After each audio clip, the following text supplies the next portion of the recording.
एक दिन 200 से 300 संख्या में पुलिस बल पहुंचती है और एक व्यक्ति जिनका जमीन का कागज, जमीन का केवाला, जमीन का टोटल करंट रसीद इनके नाम से कटा हुआ था, उस जमीन पे आके किसी और आदमी को कब्जा दिवा देती है। जमीन खरीदी थी और उस जमीन पे पहले से लोन था, जिस बात से ये बिल्कुल अनजान थे और उसके बाद ये जमीन खरीद लेते हैं। बैंक जमीन को नीलाम कर देता है और जो आदमी उस जमीन को लेता है वो इनका घर उजाड़ के चला जाता है। 200 हम खरीदे थे 45 लाख रुपया। 45 लाख रुपया में रेंट रसीद हमारे पास मौजूद है, देख सकते हैं 2024 तक का ये रसीद है और पूरा थाना ऊपर से नीचे तक लगता है इस चीज में बिका हुआ है। बिल्कुल सही, पूरा बैंक मैनेजर, सीईओ, मतलब वो आदमी आपके साथ ऐसा फ्रॉड किया कि आपको एक बार भी उस चीज का जानकारी नहीं होने दिया कि जमीन पे लोन है। कोई जानकारी नहीं, हमको कोई जानकारी रहता तो हम लेवे नहीं करते।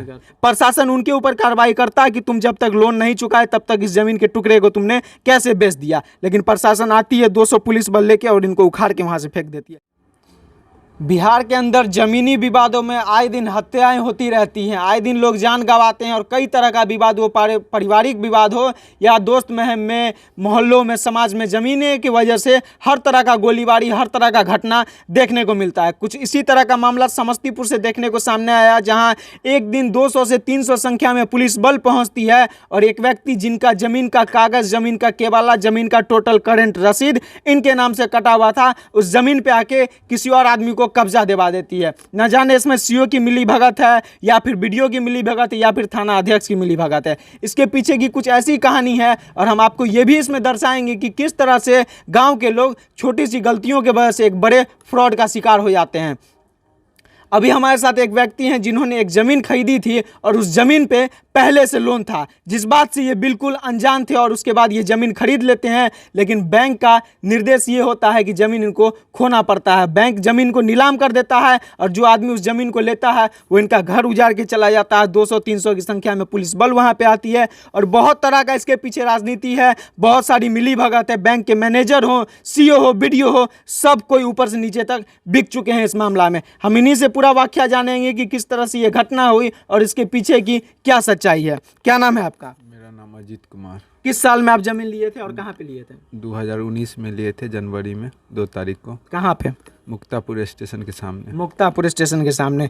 2 दिन पहले देखा गया है कि 200 से 300 संख्या में भारी पुलिस बल आता है और वहाँ से आपका दुकान, घर सब कुछ तोड़ के तहस नहस कर देता है, खाली करा देता है, दुकान शटर तोड़ देता है, सामान सब बाहर फेंक दिया, पूरा मतलब सामान जब तक पूरा सब खराब हो गया। काहे की अवैध जमीन में रह रहे थे? नहीं, हम जमीन खरीदे थे 4 साल पहले। 4 साल पहले आप जमीन खरीदे थे? कितना में खरीदे थे? हम खरीदे थे 45 लाख रुपया। 45 लाख रुपया में जमीन खरीदते हैं, ना जाने कहाँ से वो 45 लाख रुपया लाए होंगे, कितनी मेहनत की कमाई होगी और उसके बाद उस जमीन से आज हाथ गवा देते हैं। जब आया प्रशासन तोड़ने तो उसको ये कागज नहीं दिखाए जो जमीन का कागज दिखाए, बोला कोर्ट का कोई ऑर्डर है। हम ऑलरेडी कोर्ट में केस किए हुए हैं, कोर्ट का कोई ऑर्डर नहीं है। रजिस्ट्री मतलब दिखाए, खाता खेसरा ये सब दिखाए, कुछ नहीं माना बैंक। मतलब उस जमीन का प्लॉट नंबर, खाता खेसरा, टोटल नंबर आपके नाम से है, हर चीज़ आपके नाम से। आपको हम रसीद करीब से दिखा दे कि 2024 तक का करंट रसीद हमारे पास मौजूद है, देख सकते हैं 2024 तक का ये रसीद है और 2024 तक का रसीद अजीत कुमार के नाम से कटा हुआ है, जो अजीत कुमार खुद हमारे साथ यहाँ पे मौजूद हैं। जमीन का केवाला आपको स्क्रीन पे दिख रहा होगा, केवाला का फोटो आपको दिख रहा होगा। केवाला में नाम, लेखाकारी, लेखाधार का नाम, टोटल चीज़ इनके नाम से, रकबा दिया हुआ है, चौहद्दी दिया हुआ, हर चीज़ इनके नाम से है, लेकिन फिर भी ऑनलाइन दाखिल खारिज भी इनके नाम से है, फिर भी उस जमीन से ये हाथ गवा देते हैं। ये परिवार छोटे छोटे पूंजी बचा के एक जमीन का टुकड़ा लेता है, लेकिन भूमाफियाओं का जलवा ऐसा होता है, भूमाफियाओं की दबंगई ऐसी होती है कि इस परिवार को उखाड़ के फेंक दिया जाता है। पूरा थाना ऊपर से नीचे तक लगता है इस चीज़ में बिका हुआ है। बिल्कुल सही, पूरा बैंक मैनेजर, सीईओ, थाना, ये सब मिल के हमको अपना। अच्छा, बैंक इस जमीन में कैसे बीच में आया? क्या कहानी था लोन का, ये बताइए। बोला कि जिससे तुम जमीन खरीदे हुए है ना, सुरेश कुमार से, वो लोन लिए हुए है, उसका होम लोन था, उस पर मतलब लिए हुए घर पे, मतलब बोला कि इस पर भी लिए हुए है। मतलब जो जमीन आप खरीदे उस जमीन पे पहले से लोन था। हाँ, जो आदमी जमीन बेचा वो उस जमीन पे लोन लिए हुए था। हाँ। और ये चीज़ आपको पता नहीं चलने दिया? हमको नहीं पता चला। जब आप जमीन खरीदे तो इस चीज़ का जानकारी? कोई जानकारी नहीं। 4 साल से हम दुकान बना के रह रहे हैं, दुकान खोल के रखे हुए, हमको कोई मतलब वो आदमी आपके साथ ऐसा फ्रॉड किया कि आपको एक बार भी उस चीज़ का जानकारी नहीं होने दिया कि जमीन पे लोन है? कोई जानकारी नहीं, हमको कोई जानकारी रहता तो हम लेवे नहीं करते।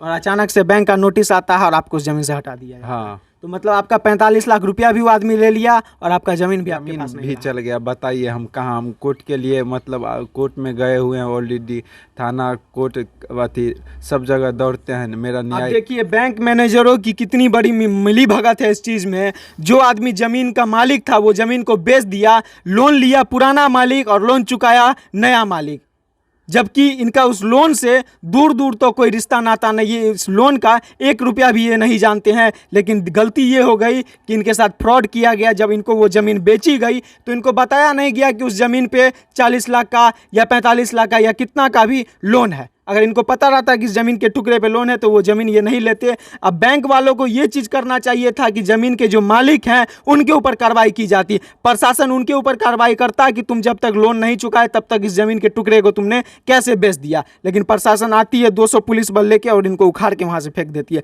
कहाँ कहाँ अभी तक अर्जी लगाए हैं अपना? हम सब जगह गए हैं,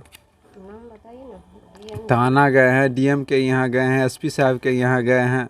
एसपी साहब बोले वहाँ जाओ, अति थाना जाओ, थाना बोला कि अति सीओ के यहाँ जाओ, ज़मीन का मालिक सीओ है। सब जगह तो से जो आदमी आपको ज़मीन बेचा, ज़मीन पे लोन था, फिर भी आपको बेच दिया, तो क्या वो गलत नहीं किया आपके साथ? बिल्कुल है, हमरे उसके साथ ऊपर कौन कार्रवाई करेगा? केस किए? हाँ, हम केस किए हुए हैं। तो उस आदमी के ऊपर भी प्रशासन कोई कार्रवाई नहीं अभी कर रहा है? कहीं तक कोई प्रशासन कहीं तक नहीं खोजबीन, इसका 8 दिन आज हो गया है, कोई वो तरह आदमी का को कभी नहीं खोजा गया। कोई चर्चे नहीं है अभी तक। चर्चा बस तब होता है जब एक जमीन को खाली कराना रहता है। जब 4 लाख 5 लाख थाना अध्यक्ष को मिलता है तब 200 पुलिस बल आता है और जमीन को खाली करा देता है। खोज तो उस समय पुलिस बल की होगी, लेकिन पुलिस बल की असली जरूरत उस समय उपयोग करनी चाहिए थी। जो आदमी इनके साथ फ्रॉड किया उसको घर से खोज के, वो किसी भी बिल में छुपा रहता, वहां से खोज के घींच के थाना ले आया जाता। लेकिन वो क्यों नहीं हुआ? क्योंकि ये गरीब है, ये थाना पे 2 लाख रुपया नहीं पहुंचा पाए। अगर पहुंचा दिए रहते तो जो जमीन इनको बेचा है, जो इनके साथ फ्रॉड किया है, वो अभी हाजत के पीछे होता। अब ना जाने इन गरीब को कौन न्याय दिलाएगा, ये जमीन का टुकड़ा इनका कब वापस आएगा। मुख्यमंत्री का नीतीश कुमार का जनता दरबार लगता है पटना में, सोचे हैं वहाँ जाइएगा? बिल्कुल जाएंगे। क्या लगता है वहाँ न्याय मिलेगा? मिलना चाहिए, उम्मीद है। हाँ वहीं से उम्मीद है। चलिए नीतीश बाबू, आपकी सरकार में लोगों को इतना तो भरोसा है कि सीओ बीडीओ थाना अध्यक्ष बिक सकते हैं, बैंक मैनेजर बिक सकता है, लेकिन नीतीश बाबू नहीं बिक सकते हैं। गरीबों की इतनी उम्मीद भी कम से कम आपसे जुड़ी हुई है।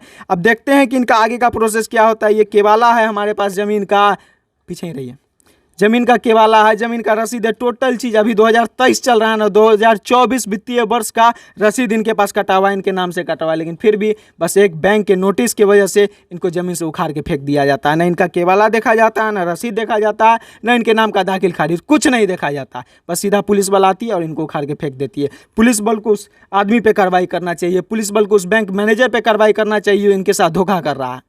लेकिन किसी के ऊपर कार्रवाई नहीं होती है, भुगतना इन गरीबों को पड़ता है। अब ना जाने समस्तीपुर के डीएम साहब इस वीडियो को देख रहे होंगे या एसपी साहब इस वीडियो को देख रहे होंगे, लेकिन निवेदन है महोदय आपसे कि जो कोई इस वीडियो को देख रहे हैं, इस गरीब को एक बार न्याय दिलाने की कोशिश की जाए, क्योंकि 40 लाख 45 लाख का अमाउंट कोई साधारण अमाउंट नहीं होता है। अब ना जाने इनके दिल पर क्या बीत रही होगी, यही जानते हैं, और न ये किसी से बयां कर सकते हैं। आंखों से आंसू निकल रहा है। 40 लाख रुपया कहाँ से लाए थे जमीन खरीदने के लिए? जमीन सर अपना बेच के अपना तब लिए। गाँव का जमीन बेच के वहाँ लिए थे? तो गाँव का भी जमीन गया, वहाँ का भी गया, गाँव इधर भी गया उधर भी गया, हम लोग तो रोड पे आ गए हैं। 40 लाख जाने के बाद क्या एक गरीब का जीना संभव है? सल्फस लेके खा के सब प्राणी मर जाएंगे, क्या करेंगे? हम लोग को न्याय नहीं मिलेगा तो। अब इसके दोषी होंगे तो सीधे सीधे सीओ बाबू और थाना अध्यक्ष महोदय, बैंक मैनेजर। अगर इनके साथ कुछ भी अप्रिय घटना होती है तो सीधा सीधा दोषी वही सब होंगे। इस चीज़ को आप लोग जान लीजिए। बाकी इस गरीब को कैसे न्याय दिलाया जाए और इस तरह की घटनाओं के बारे में आप तमाम लोगों का क्या सोचना है, कमेंट सेक्शन में एक बार अपनी राय जरूर दें। जय हिंद।